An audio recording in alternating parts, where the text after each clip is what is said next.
The family of a man who was killed on New Year's Eve in 2023 at a mental health facility in St. Peter is suing the state for his wrongful death and negligence, along with the patient who killed him. St. Peter's KEYC's Evan Berg spoke with the family's legal team to find out more about the case.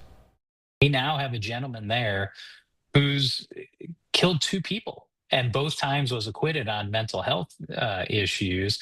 And I know Mr. Hussein is terrified that somebody else might one day suffer the same fate that his brother did without accountability. On December 31st, 2023, 36-year-old Abdir Rashid Hussein was beaten with a guitar and choked by his roommate, David Adi, at the Forensic Mental Health Program in St. Peter. He died from his injuries at the hospital. Hussein's brother is now suing the state for negligence. If Mr. Adi isn't held legally accountable, certainly the individuals who failed to treat him within the standard of care should be.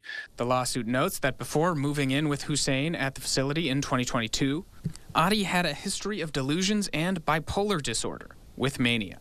He was committed after fatally stabbing his sister in 2018. In 2023, staff had noticed Adi's condition was declining. Isolations, paranoid behavior. Hussein's brother, Abshir, says Hussein was concerned for his own safety, but no changes were made to his roommate's treatment plan.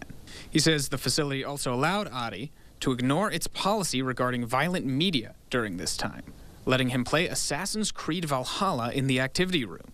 While the video game is certainly part of it, it was all these missed signs and symptoms consistent with his paranoid delusional behavior that had been ongoing and increasing. The facility's policy bans criminogenic-themed games, like first-person shooters, that could promote or encourage criminal behavior. Valhalla has an ESRB rating of M for mature, citing intense violence, blood, and gore. This is just one form of media, right, that could have been triggering and was foreseeably triggering that he should not have had access to.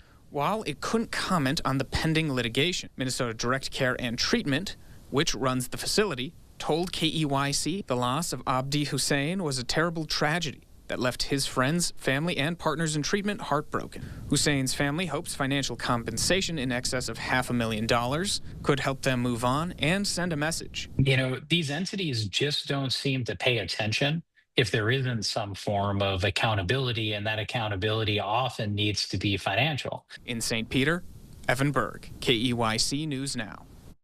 Hussein's brother says that he is survived by his 4 children and 3 siblings.